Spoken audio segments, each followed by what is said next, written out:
Assalamualaikum warahmatullahi wabarakatuh. Apa kabar semuanya? Salam sehat. Pada kali ini akan membicarakan mengenai tentang puasa ya. Puasa dikaitkan dengan penyakit PGK atau penyakit ginjal kronik.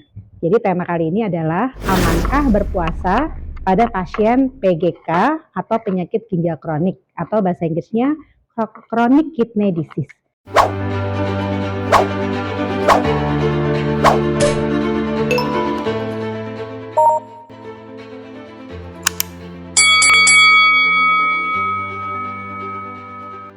Nah, teman-teman sekalian, ya, puasa Ramadan itu sebetulnya sangat diidam-idamkan oleh seluruh kaum muslimin di dunia, ya.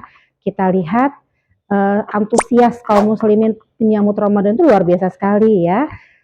Puasa Ramadan adalah menahan diri tidak makan dan tidak minum hingga matahari terbenam. Dalam surat Al-Baqarah ayat 184 sampai dengan 185, ada pengecualian bagi orang yang sakit dan tidak lagi mampu untuk berpuasa, ya. Nah, teman-teman nanti bisa buka ya surat Al-Baqarah ayat 184 sampai 185. Puasa Ramadan dikecualikan untuk anak-anak sebelum pubertas ya, tapi boleh ya kalau untuk yang mau latihan sebelum pubertas juga boleh. Tapi sebetulnya boleh-boleh saja kalau untuk anak-anak ya. Kemudian wanita yang sedang menstruasi, wanita hamil atau menyusui, lemah atau terlalu tua, lalu memiliki kondisi medis yang dapat membahayakan jika berpuasa. Banyak pasien memutuskan untuk tetap berpuasa, lepas dari pendapat medis atau agama. Nah, jadi teman-teman, kita sebagai dokter atau sebagai tenaga kesehatan ya, sebaiknya jangan langsung memutuskan Bapak Ibu nggak boleh puasa ya, karena nanti membahayakan. Mungkin alangkah baiknya kalau kita timbang-timbang dulu bagaimana sih kondisi kesehatan pasiennya. Ya, kalau memang pasiennya ingin sekali berpuasa, kita cari jalan tengahnya, solusinya, kita diskusikan dengan pasien dan dengan keluarga. Kira-kira apa yang bisa kita lakukan supaya bisa berpuasa tapi tidak membahayakan. Nah, jadi kita harus cari jalan tengahnya supaya pasien juga senang bisa berpuasa, tapi juga tidak membahayakan diri pada saat kondisi berpuasa. Walaupun pasien dalam kondisi tertentu tidak diwajibkan untuk berpuasa ya, namun seringkali ya teman-teman keinginan berpuasanya tetap besar. Ya, ini seringkali pasien kami di unit HD itu juga demikian ya, ingin berpuasa walaupun sudah hemodialisis. Nah, hingga saat ini belum ada protokol baku yang terstandarisasi mengenai puasa di bulan Ramadan pada penyakit ginjal kronik. Nah, jadi kita memang harus mencari jalan tengah ya untuk pasien PGK ini ya. Bulan puasa seringkali identik dengan perubahan pada pola makan, tidur, dan kebiasaan seseorang dalam kondisi obat yang cukup berpengaruh terutama pada pasien dengan PGK dan hipertensi. Pada pasien dengan penyakit ginjal sebaiknya diedukasi secara tepat baik maksudnya sebelum Ramadan, saat Ramadan dan sesudah fase Ramadan. Terutama terkait dengan diet yang sesuai, obat-obatannya gimana nih, makannya kalau 2 kali atau 3 kali, serta gaya hidup selama berpuasa. Kita lihat world map di Ramadan ya, pada tahun 2001 sampai 2017, ini ternyata rentang orang-orang untuk berpuasa itu sangat berbeda-beda ya. Kalau di Asia kemungkinan antara 10 sampai 12 jam atau 13 jam, tapi kalau di Eropa ya, itu bisa sampai 18 jam per hari. Nah, jadi ini juga harus diperhatikan ya kalau untuk yang lama di daerah-daerah tertentu yang puasanya sangat lama. Nah, pertanyaannya amankah untuk berpuasa pada pasien PGK ya? Kita lihat di sini ya teman-teman. Dari berbagai studi ya, banyak studi-studi yang dilakukan di Turki, di Arab Saudi, di negara-negara yang mayoritas Muslim ya. Ini banyak sekali nih pro dan kontra ya. Dia dikatakan pada Kotwuri et al. Di Inggris dikatakan pada puasa pada pasien PGK stadium 3 dan yang non PGK ternyata tidak ada perbedaan bermakna antara kedua kelompok pada fungsi ginjal.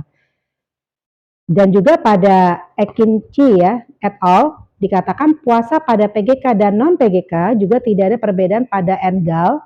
NGAL ini adalah biomarker ya pada menunjukkan fungsi ginjal antara kedua kelompok, jadi tidak ada perbedaan bermakna ya. Nah, kemudian Wakil et al. Itu mengatakan bahwa puasa pada PGK dengan rata IGFR 33 dibandingkan dengan non-PGK dikatakan tidak ada perbedaan bermakna pada IGFR antara kedua kelompok, tetapi ada peningkatan penanda yang berhubungan dengan kerusakan ginjal yang pasien dengan PGK yang berpuasa. Nah, jadi dikatakan tidak ada perbedaan bermakna pada IGFR, tapi ada peningkatan penanda nih ya pada pasien yang berpuasa pada PGK ini. Sedangkan dikatakan yang tidak setuju atau yang condong untuk tidak mengatakan untuk menganjurkan untuk tidak berpuasa adalah pada jurnal Embarki et al. Ya, dikatakan 7 dari 60 pasien PGK yang berpuasa mengalami AKI, tapi 7 dari 60 ya teman-teman ya. Sedangkan Ansari et al. Puasa pada PGK stadium 4 dan 5 ya, dikatakan 4 pasien PGK yang berpuasa semua mengalami perburukan saat puasa.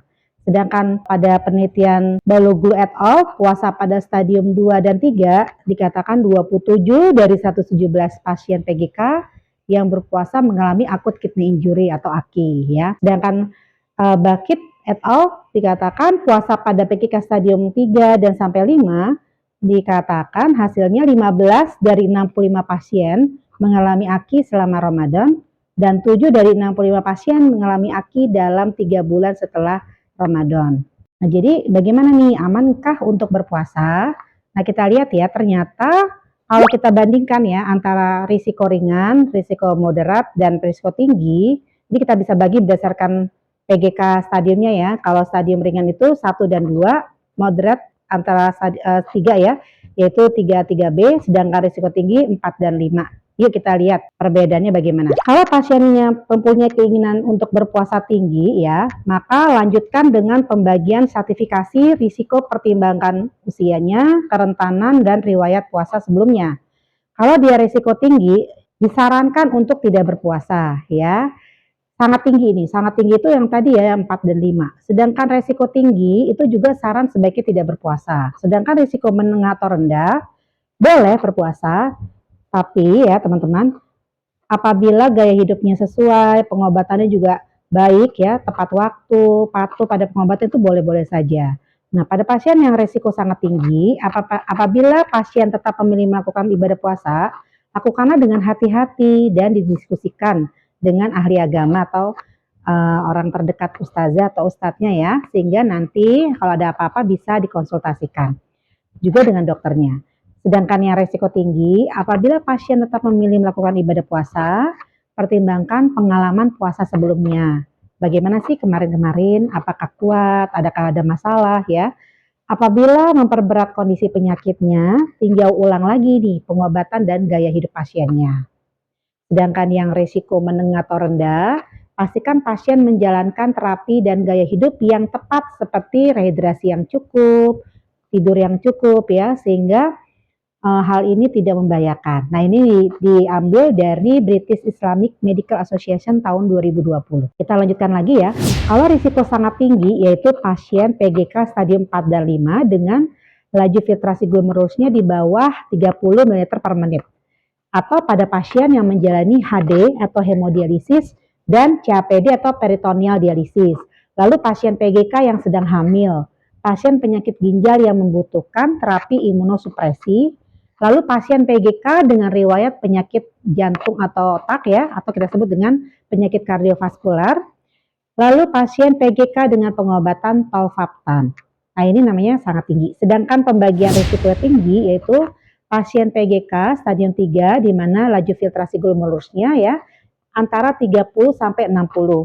Lalu pasien PGK dengan kelainan elektrolit, pasien dengan risiko dehidrasi akibat kebutuhan restriksi cairan, atau dalam pengobatan diuretik.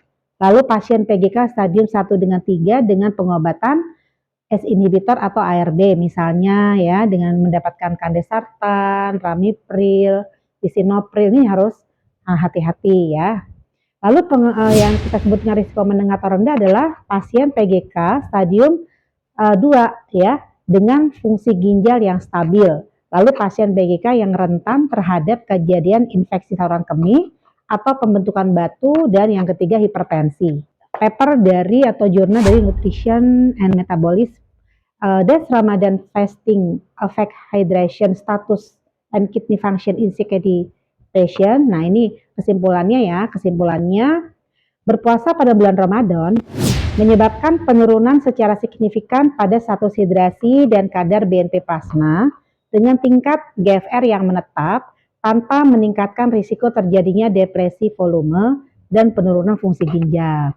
Studi menunjukkan pada pasien PGK tingkat 2 dan 4, ibadah puasa dapat dilakukan sepanjang Ramadan tanpa adanya penurunan secara signifikan dari fungsi ginjal, namun tetap harus dikonsultasikan dan dimonitor oleh dokter penanggung jawabnya ya. Jadi Bapak Ibu, intinya ya kalau kita mau berpuasa pada pasien PGK, lihat dulu nih saya stadium berapa, stadium ringan, sedang atau berat. Kalau Bapak Ibu ada di stadium sedang dan berat, sebaiknya atau sangat tinggi, sebaiknya konsultasi dengan dokter ginjalnya ya. Kalau misalnya terlalu berat, sebaiknya Bapak Ibu melakukan penggantian dengan fidyah. Apa itu fidyah? Yaitu memberikan sejumlah dana ya. Berapa sih satu hari makan kita ya? Satu hari makan kita misalnya sarapan pagi, makan siang, makan malam, kita jumlahkan misalnya satu hari berapa nih Bapak Ibu, antara 30.000 dengan 50.000 sehari, lalu dikalikan jumlah hari yang tidak berpuasa ya, lalu berikanlah kepada satu orang miskin. Nah, itu namanya membayar fidyah. Jadi kalau Bapak Ibu tidak mampu untuk menjalani puasa, boleh membayar fidyah. Nah, sekarang kita lihat yuk rekomendasi klinis pasien berpuasa. Pada pasien untuk yang berpuasa ya, yang biasanya mengkonsumsi obat 2 kali sehari, nah jadi boleh diganti minumnya obat itu waktu sahur dan berbuka puasa ya. Jika lebih dari 2 jenis obat, konsultasikan kepada dokter penanggung jawabnya, dokter ginjalnya, dokter penyakit dalamnya untuk penyesuaian dosis. Apabila tidak dapat dilakukan, dianjurkan Bapak Ibu tidak usah berpuasa ya. Nah, kalau pasiennya misalnya nih ya, kreatinin plasmanya tinggi banget, di atas 30%, di atas normal ya, dan terdapat gejala klinis yang berkaitan dengan perubahan kadar kalium atau natrium, sebaiknya tidak berpuasa. Nah, kalau seandainya harus berpuasa, lakukan monitor yang ketat ya, edukasi mengenai gejala dan tanda bahaya yang dapat terjadi. Misalnya nih Bapak Ibu yang sudah HD atau hemodialisis, dilakukan misalnya kalau misalnya sebaiknya berhenti kalau ada bengkak-bengkak ya, peningkatan berat badannya di atas 2 kilo, lalu ada pusing, sesak napas ya, lemas, letargi, maksudnya lemes banget gitu ya, berat badannya tidak terlalu meningkat drastis, bengkak atau turun, lalu tekanan darahnya juga tidak stabil ya. Nah, sebaiknya tidak dilakukan berpuasa ya. Oke, kita lanjutkan. Nah, kalau pasiennya berpuasa, sebaiknya kontrol rutin setiap 1 minggu sekali ya, atau bolehlah 2 minggu sekali pada saat sebelum dan saat berpuasa atau sesudah berpuasa. Jadi monitornya itu yang biasanya sebulan sekali boleh dimajukan 2 minggu sekali misalnya ya. Lalu pada saat berpuasa, hindarilah konsumsi makanan yang tinggi kalium atau potasium dan fosfor ya. Nah, kurma memang dikatakan tinggi kalium dan fosfor. Jadi makan kurmanya Bapak Ibu jangan banyak-banyak ya. Satu aja udah cukup kalau mau buka puasa. Lalu apa aja nih yang meningkatkan kalium ya dan fosfor? Ya, ternyata gorengan itu juga tinggi fosfor ya. Kacang-kacangan sedikit aja, jangan banyak-banyak. Kalau bisa jangan pada saat berbuka ya. Lalu keju, teh dan kopi dihindari ya. Ini untuk pasien-pasien yang PGK stadium 3, 4, 5 di mana biasanya fosfor dan kaliumnya sangat tinggi Bapak Ibu ya. Sedangkan minum air putihnya, nah Bapak Ibu yuk nonton video saya yang lain tentang menghitung jumlah urin 24 jam. Sebetulnya saya jumlah urinnya itu per hari berapa ya rata-rata gitu. Mungkin ada yang sudah masih baik ya, masih 2,5 liter, ada yang cuma 1 liter saja, bahkan ada yang cuma 400 cc, 500 cc per hari. Nah, sebaiknya itu benar-benar dihitung ya, agar jumlah air yang kita minum itu mencukupi. Nah, bagaimana cara perhitungannya? Nanti boleh ditanyakan oleh dokternya ya. Misalnya kalau Bapak Ibu nih berat badannya 60, 50, 60 kilo, lalu jumlah kencingnya atau buang air kecilnya 1 liter per hari. Nah, biasanya saya tambahkan 300 cc nih. Jadi kalau misalnya buang air kecilnya per 24 jam itu 1 liter, boleh minumnya 1,3 liter itu untuk semua cairan. Termasuk kuah sayur ya, minum misalnya air jus lemon misalnya, itu semua udah total. Jadi bukan cuma air putih saja, tapi semua cairannya, misalnya tadi ya 1,3 liter. Nah Bapak Ibu jadi coba untuk menghitung jumlah cairan per hari atau buang air kecil per hari saya tuh berapa sih? Lalu tambahkan range-nya antara 300 sampai 500 cc per 24 jam. Tergantung berat badan Bapak Ibu ya. Nah, yuk kita lanjutkan. Nah, ini adalah jurnal-jurnal tentang bagaimana nih perubahan laju filtrasi glomerulus sebelum Ramadan ya, sebelum dan sesudah Ramadan. Nah, jadi intinya Bapak Ibu ya harus hati-hati supaya Bapak Ibu tidak menambah bahaya ya. Jadi bukan puasanya membahayakan, tapi mungkin kita perlu beradaptasi ya, pasien-pasien perlu beradaptasi dengan perubahan pola makan ya, mungkin pola tidur dan lain-lain. Nah, maksudnya itu ya. Bapak Ibu, tentang hemodialisis ya. Pada hemodialisis sebetulnya pasien tidak dianjurkan untuk menjalani puasa ya. Nah, kenapa? Karena dari penelitian-penelitian terdapat peningkatan risiko ya, risiko peningkatan namanya tuh kenaikan berat badan. Kita bilangnya interdialytic weight gain ya. Jadi IDWG-nya naik dan adanya ketidakseimbangan atau imbalance elektrolit yang mengancam jiwa. Selain itu terjadi ada kerentanan ya, sering ditemukan pada pasien dialisis. Misalnya dehidrasi ya, dan lain-lain atau penurunan daya tahan tubuh ya. Jadi kalau dipaksakan harus hati-hati.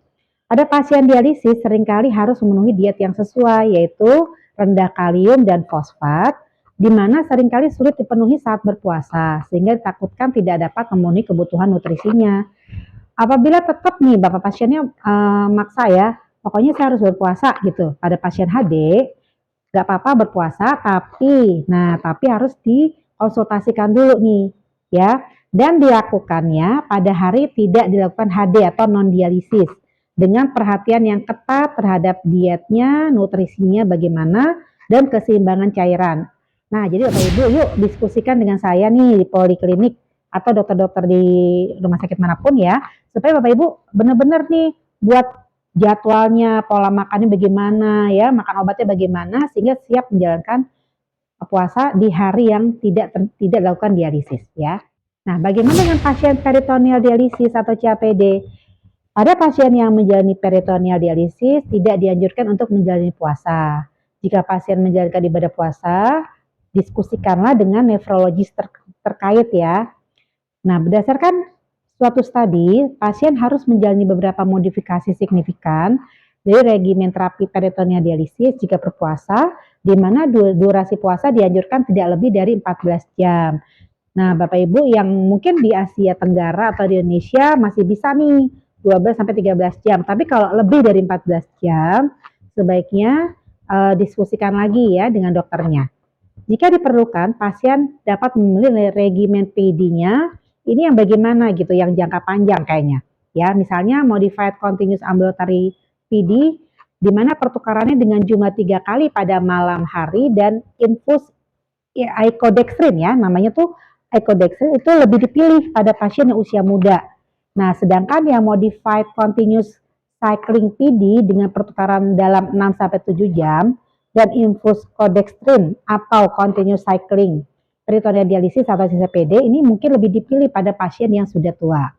Nah, jadi inilah rekomendasi dari International Society of for Peritoneal Dialysis ya. Rekomendasinya itu yang modified continuous ambulatory PD itu 3 kali ya, sedangkan yang ini bisa 6 sampai 7 jam ya. Nah, ini jadi kesimpulannya tidak temukan adanya morbiditas atau penurunan fungsi ginjal pada kedua kelompok yang menjadi puasa. Jadi boleh nih pada pasien PD yang stabil ya dapat menjadi ibadah puasa dengan persyaratan kepatuhan terhadap pengobatan dan terapi dialisis. Jadi cairan adekuat dan keseimbangan elektrolitnya kalau bisa dicek ya atau dipertahankan. Bapak Ibu nanti ini tanyakan lagi ya sama dokter ginjalnya. Sedangkan pada pasien yang transplantasi ginjal, ini disarankan untuk tidak berpuasa di tahun pertama saja ya setelah transplantasi. Nah, bila fungsi ginjalnya baik, yaitu antara stadium 1 sampai 3A ya biasanya ya, puasa tidak mengganggu jadwal konsumsi obat imunosupresan. Jadi dosis obatnya itu betul-betul bisa disesuaikan ya dengan obat yang sudah dijadwalkan. Jadi puasanya tidak mengganggu jadwal nih Bapak Ibu. Jadi pilih misalnya 2 kali sehari, yaitu waktu berbuka dan sahur, sehingga tidak mengganggu jadwal makan obat. Lalu fungsi ginjalnya stabil di 3 bulan terakhir, berarti boleh untuk berpuasa ya, tapi tetap harus supervisi ketat pada pasien yang menjalani transplantasi ginjal. Oke, nah Bapak Ibu, itulah kira-kira bagaimana amankah kita pada pasien PGK berpuasa di bulan Ramadan. Jadi kesimpulannya Bapak Ibu, kita lihat dulu ya, apakah Bapak Ibu termasuk di stadium yang ringan, yaitu stadium 1-2, apakah di sedang, yaitu stadium 3, yang 3 atau 3B, atau stadium yang beresiko tinggi atau stadium berat, di mana stadiumnya 4 dan 5, atau yang sudah menjalani terapi pengganti ginjal, yaitu transplant, cuci darah atau hemodialisis, atau peritoneal dialisis ya. Nah, kalau Bapak Ibu ada di resiko yang ringan, silakan untuk berpuasa, tapi jangan lupa menyesuaikan obatnya bagaimana nih, apakah diminumnya tetap 2 kali atau 3 kali ya, dan bagaimana pengaturan pola makan atau dietnya juga harus disesuaikan oleh dokternya ya. Jangan lupa cari makanan atau minuman yang rendah fosfor, rendah fosfat, dan rendah kalium ya. Apa saja sih yang rendah kalium? Bapak Ibu nanti boleh lihat ya di Google atau di internet, makanan-makanan yang tinggi kalium itu apa aja ya.